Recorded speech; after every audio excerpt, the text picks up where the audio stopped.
모든 일에는 시작이 있고 또 끝이 있습니다.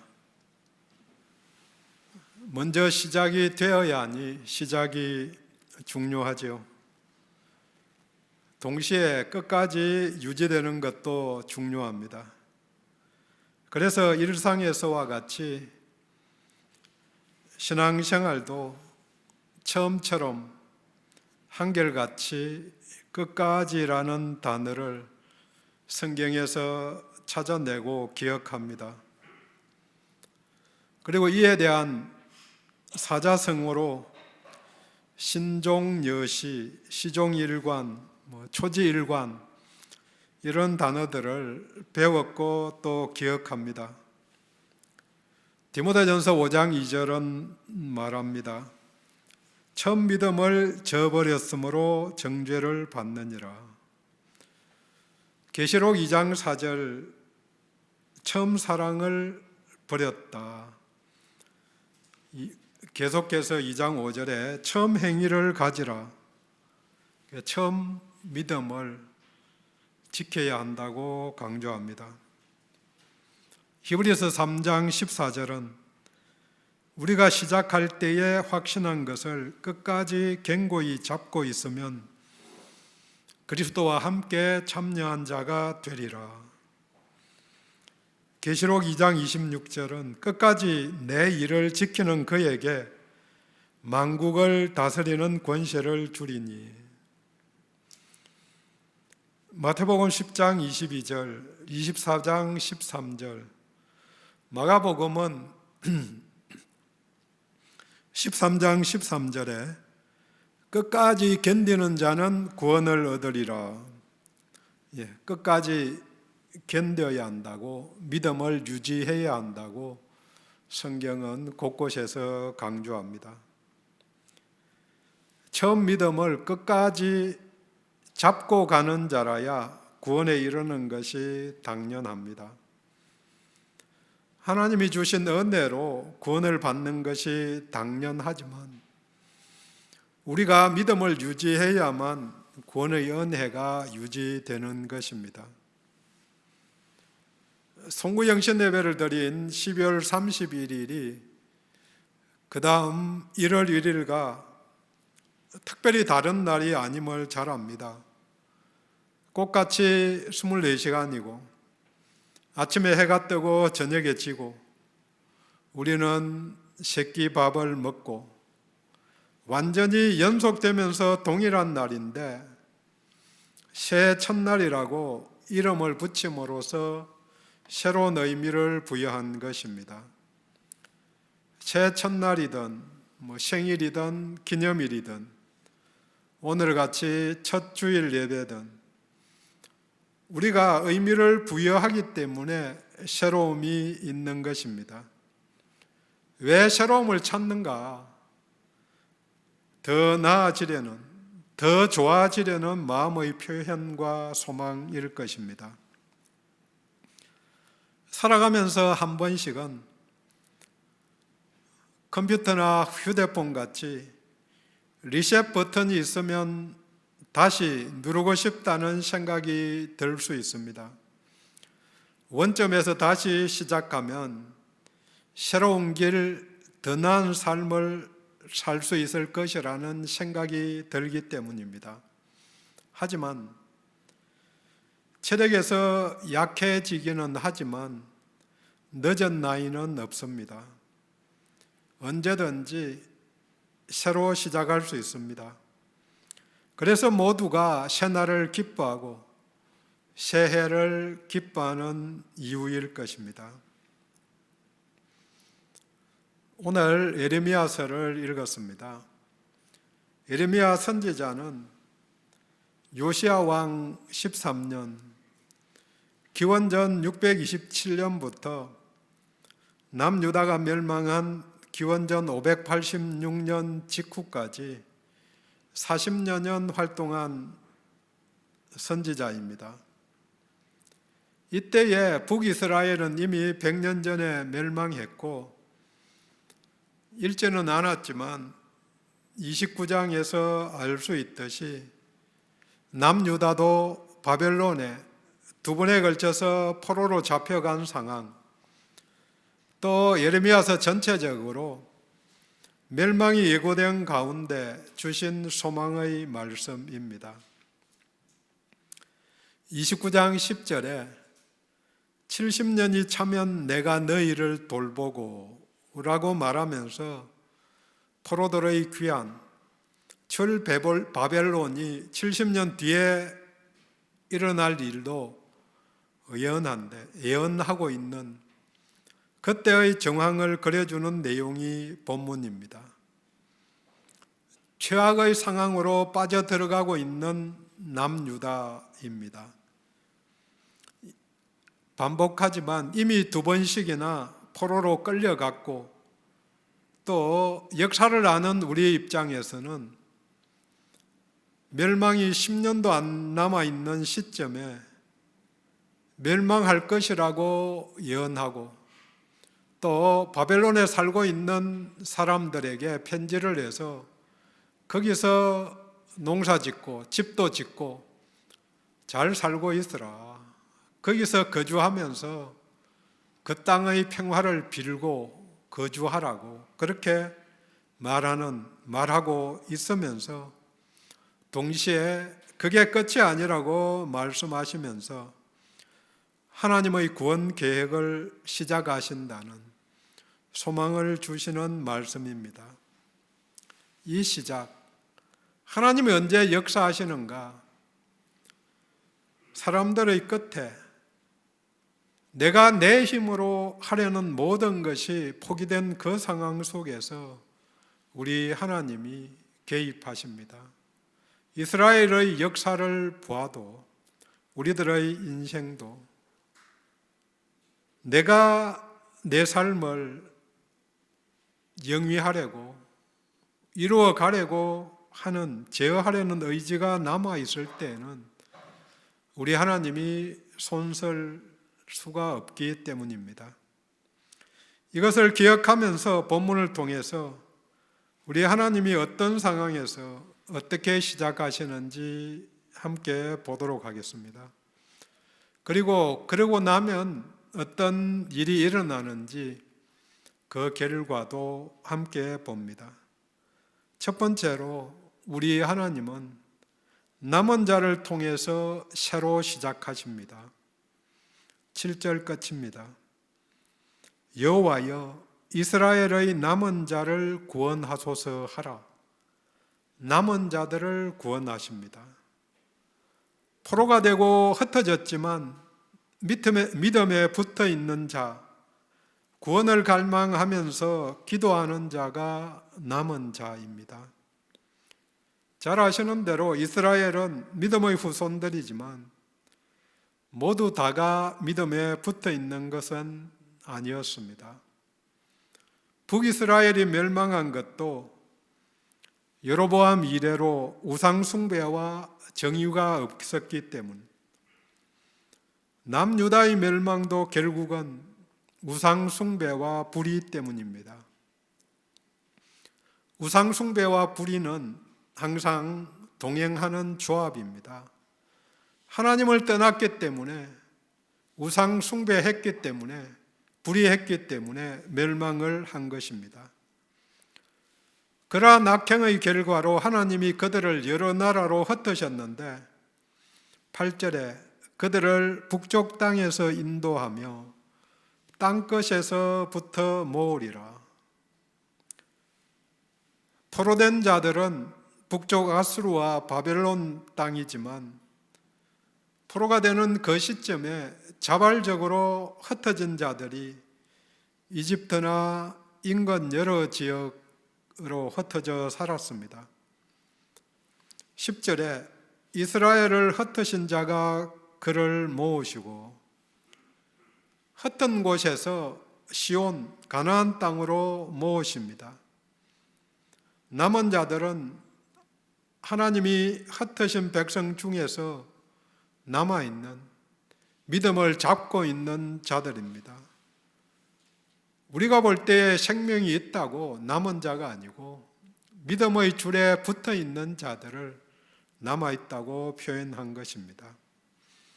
이들이 큰 무리를 이루어 돌아오리라고 8절 말미에 약속하십니다. 남은 자들이 모두 모이기에 적지만 큰 무리가 될 수 있습니다. 한편으로는 그들이 돌아와서 살면서 큰 무리를 이루어 갈 것이기 때문입니다. 이들은 야곱, 이스라엘, 또 에브라임이라고 불리는 흩어진 자들입니다. 에브라임은 이스라엘의 장자입니다. 그래서 장자권을 가진 지파이며 이들의 장자권을 인정한 것입니다. 귀한 자, 남은 자들 중에는 약자들도 있습니다. 8절에 그들 중에는 맹인과 다리 저는 사람과 잉태한 여인과 해산하는 여인이 함께 있으며 신체적인 약점이나 부담감이 문제가 아니고 남은 자인가 믿음 안에 붙어 있는 자인가가 초점입니다. 그러면 그들이 평탄하게 지나갈 수 있게 하나님이 만드신다는 거죠. 작은 소망이라도, 작은 불길이라고 큰 불길이 되고 또 큰 소망이 될 수 있습니다. 문제는 생명력입니다. 생명에 붙어 있으면, 생명력이 있으면 크기가 문제가 아니고 약점이 문제가 아닙니다. 하나님이 구원 계획을 가지고 있으시기 때문에 기뻐하고 찬양할 수 있습니다. 7절에 너희는 여러 민족 앞에서 야곱을 위하여 기뻐 외치라. 너희는 찬양하며 전파하며 찬양하며 말하라. 남은 자에게 속하였으니 하나님의 계획 속에서 새로 시작하는 그룹에 들어갔으니까 찬송하고 기뻐할 수 있습니다. 소속이 중요합니다. 소속에 따라서 의무뿐 아니라 권리가 주어지기 때문입니다. 남은 자 그룹에 속한 사람들만 구원을 얻을 수 있고 하나님 나라의 백성이 되고 또 그 백성들에게 주어지는 권리를 누릴 수 있기 때문입니다. 코로나 시대 탈종교화라는 용어를 사용합니다.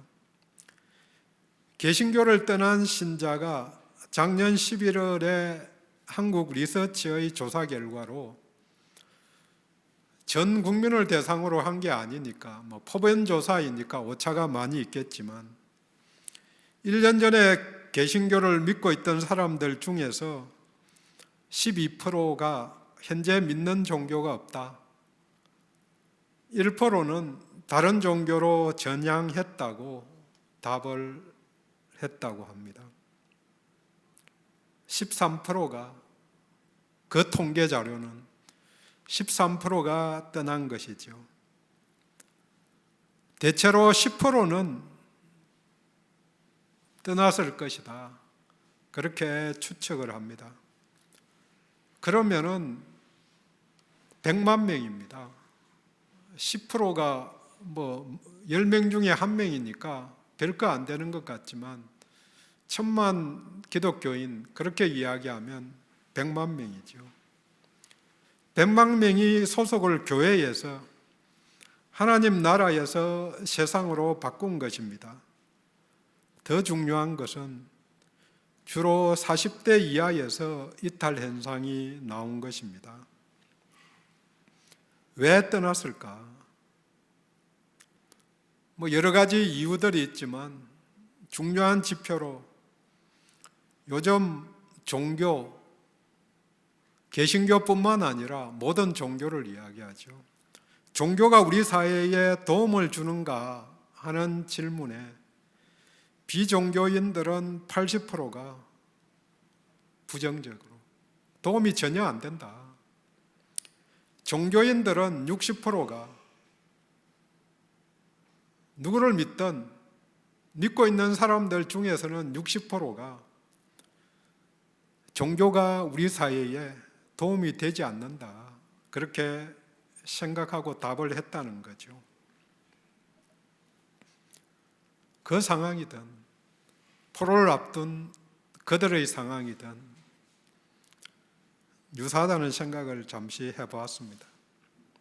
어떤 상황이든 심지어 포로로 또 흩어져 있음에도 불구하고 하나님이 남은 자들을 통해서 새로 시작한다는 사실이 우리를 찬송하게 하고 기뻐하게 할 수 있게 도와줍니다.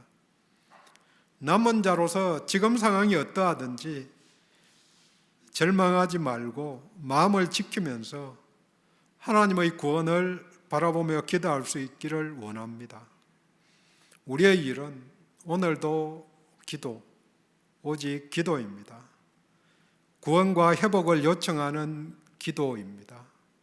그래서 기도 제목 안 적어내신 분들은 물론 안 내도 되지만 스스로라도 또 가정 내에서라도 기도 제목을 한번 올해 어떤 목표를 갖고 또 어떻게 살아야 되겠다고 하는 것을 정리해서 적어볼 수 있기를 원합니다. 가능하면 내어주시면 담임 목사님과 또 다른 목회자들이 보면서 계속해서 기도할 것입니다. 두 번째로 하나님이 구원을 베풀어서 새로 시작을 하십니다. 11절에 여호와께서 야곱을 구원하시되 그들보다 강한 자의 손에서 속량하셨으니, 속량이라는 단어는 잘 아시는 대로 몸값을 지불하고 포로나 노예 상태에서 풀려나는 것을 말합니다. 핵심은 몸값을 지불하였다는 것입니다. 몸값을. 우리들을 위해서 예수님이 자신의 몸값을 지불하고 우리들을 구출하셨다는 거죠. 속량을 하셨으니 자유인이 된 것이고 우리는 또 그들도 구원받게 된 것입니다. 물론 이것은 은혜입니다. 자격이 있어서 허락하신 것이 아니고 불쌍히 여기셔서 베풀어 주신 것입니다. 물론 그 근거로 하나님의 약속이 있습니다. 신명기 30장 9절 10절에 내 마음을 다하며 뜻을 다하여 여호와 내 하나님께 돌아오면 내 하나님 여호와께서 내게 복을 주시되 곧 여호와께서 내 조상들을 기뻐하신 것 같이 너를 다시 기뻐하사 내게 복을 주시리라. 돌아오면. 역대하 30장 9절도 너희가 만일 여호와께 돌아오면 너희 형제들과 너희 자녀가 사로잡힌 자들에게서 자비를 입고 다시 이 땅으로 돌아오리라. 너희 하나님 여호와는 은혜로우시고 자비하신지라. 너희가 그에게로 돌아오면 그의 얼굴을 너희에게서 돌이키지 아니하시리라 하였더라. 그 약속이 있기 때문에 이스라엘은 약속을 붙잡고 남은 자들은 붙잡고 기도했고 그 약속대로 하나님이 이루어 주신 것입니다. 우리들도 마찬가지입니다. 마음을 돌이키면 돌아오면 행통의 복을 주시고 사로잡힌 곳에서 돌아오게 될 것이라고 약속하셨으며 그 약속을 하나님이 이루어 주신 것입니다. 새 첫날 하나님께 나아갈 때 우리가 준비해야 할 것은 한 손에는 그분의 약속을 들고 다른 손에는 기도를 들고 나아가는 것이 필요합니다. 약속하신 것을 이루어 주실 것을 믿기 때문입니다. 구원을 받은 자만이 자발적으로 결정하고 인도받은 대로 따라갈 수 있습니다. 죄의 종, 사탄의 종된 상태에서는 아무리 좋은 것을 보여주어도 선택권이 없기 때문에 선택할 수 없고 또 따라갈 수 없습니다. 우리를 향한 하나님의 구원 계획을 기억하고 그분의 도구가 되도록 순종해야 합니다. 속량을 받고 구원받았으니, 자유인이 되었으니 찬송하고 기뻐할 수 있습니다. 구원받은 자는 마땅히 감사하고 찬송하고 기뻐해야 합니다. 이사야서 12장 1, 2, 3절입니다. 그날에 네가 말하기를 여호와여, 주께서 전에는 내게 노하셨사오나 이제는 주의 진노가 돌아섰고 또 주께서 나를 아니하시오니 내가 주께 감사하겠나이다 할 것이라. 보라, 하나님은 나의 구원이시라. 내가 신뢰하며 두려움이 없으리니 주 여호와는 나의 힘이시며 나의 노래시며 나의 구원이심이라. 그러므로 너희가 기쁨으로 구원의 우물들에서 물을 기르리로다. 감사, 찬송, 기쁨이 구원받은 자가 마땅히 보여야 하는 반응입니다. 세 번째로, 하나님이 모두를 모아서 돌아오게 하시어 새로 시작하십니다. 이전의 자리가 아니고 새로운 자리로 이동시킵니다. 하나님을 더 잘 섬길 수 있는 곳입니다. 8절에 땅끝에서부터 모으리라. 큰 무리를 이루어 이곳으로 돌아오리라. 9절에 그들이 울며 돌아오리니, 10절 이스라엘을 흩으신 자가 모으시고, 하나님이 모으시고 돌아오게 인도하십니다. 여기에다가 9절에 목자가 그 양떼에게 행함같이 그를 지키시리로다. 지켜주시는 은혜가 더해지면서 세 가지 복을 주시겠다고 12절에 약속하십니다. 하나님이 인도하며 지키시는 자에게 주어지는 세 가지 복입니다. 첫 번째 복은 영적인 복으로 마음껏 찬양하고 예배할 수 있게 하십니다. 12절에 그들이 와서 시온의 높은 곳에서 찬송하며, 마음껏 기도하지 못하고 마음껏 찬양하지 못하던 환경에서 벗어나게 됩니다. 바울도 에베소서 1장 3절에 하나님께서 하늘에 속한 온갖 신령한 복을 우리에게 내려주셨다고 선언하십니다. 예수 안에서 예배전 주미 찬양과 같이 받은 복을 세어 보아야 합니다. 성탄절날 나눈 헬런 켈러의 고백과 같이 할 수 있을 때에, 누릴 수 있을 때에 오감을 다 사용해서 다시 못할 것 같이 찬양하고 기도하고 예배하는 것이 필요합니다. 다시 이 추위를 못 볼 것 같이 그렇게 생각하면 추위도 새롭게 와 닿을 수 있을 것입니다. 두 번째 복은 12절 중간에 나오는 경제적인 복입니다. 여호와의 복, 곧 곡식과 새 포도주와 기름과 어린 양의 떼와 소의 떼를 얻고 크게 기뻐하리라. 풍요를 약속하십니다. 연결해서 14절에는 내가 기름으로 제사장들의 마음을 흡족하게 하신다고 약속하십니다. 이것은 예배자들이 제대로 헌물을 드릴 수 있는 상황이기 때문에 제사장들도 풍족함을 누리게 된다고, 오로지 하나님께 예배드리는 그 일만 할 수 있게 된다고 그렇게 복 주신 것입니다. 마지막으로 세 번째 복은 평강의 복입니다. 12절 마지막에 그 심령은 물된 동산 같겠고 다시는 근심이 없으리로다. 근심 없는 평안함이 하나님이 주시는 제1의 복입니다. 13절 끝에도 반복합니다. 내가 그들의 슬픔을 돌려서 즐겁게 하며 그들을 위로하여 그들의 근심으로부터 기쁨을 얻게 할 것임이라.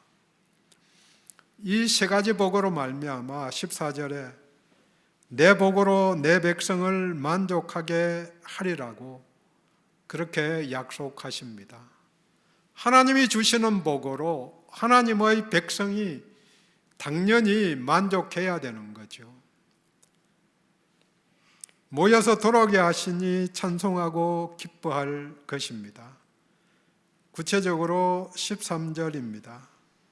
그때 처녀는 춤추며 즐거워하겠고 청년과 노인은 함께 즐거워하리니 함께 돌아온 모든 이들이 건강한 자들도 또 앞에 말씀드렸지만 8절에 맹인과 다리를 저는 사람도 임산부들도 함께 즐거워하게 될 것이라고 돌아온 모두가 하나님 앞에 돌아온 모두가 만족하는 삶, 복된 삶을 살게 될 것이라고 약속하신 것입니다. 이 모든 것이 남은 자들, 어디에 있든지 그분 안에 거하는 자들에게 주어지는 복입니다. 이 복을 올해 한 해 오늘부터 계속 누릴 수 있기를 원합니다. 정리합니다. 남은 자가 속량을 받고 구원을 얻고 그들이 모여서 돌아오게 될 것이라고 오늘 본문은 약속하십니다. 몇 주 전에 나눈 이야기지만 하나님의 열심이 우리 하나님의 열심이 이를 이루실 것입니다. 또 실제로 이들을 통해서 이스라엘 역사를 통해서 70년 뒤에 이루셨습니다. 이 복들을 예수 안에 붙어있는 남아있는 우리도 마찬가지로 받아서 누릴 수 있습니다. 100만 명이 떠나든 500만 명이 떠나든 상황이 어려워지면 떠날 사람들이 무수할 것입니다. 그럼에도 불구하고 상황이 더 어려움에도 불구하고 남아있는 자들을 통해서 하나님이 이루실 일들을 보여주신 것입니다. 예배 드릴 수 있는 기쁨과 복, 일용할 양식을 주시니 또 평강을 주시니 오늘도 기쁨의 찬양을 드릴 수 있습니다. 한 해 동안 일상에서 기쁨의 함성을 찬양을 드릴 수 있기를 외칠 수 있기를 원합니다. 기도합니다.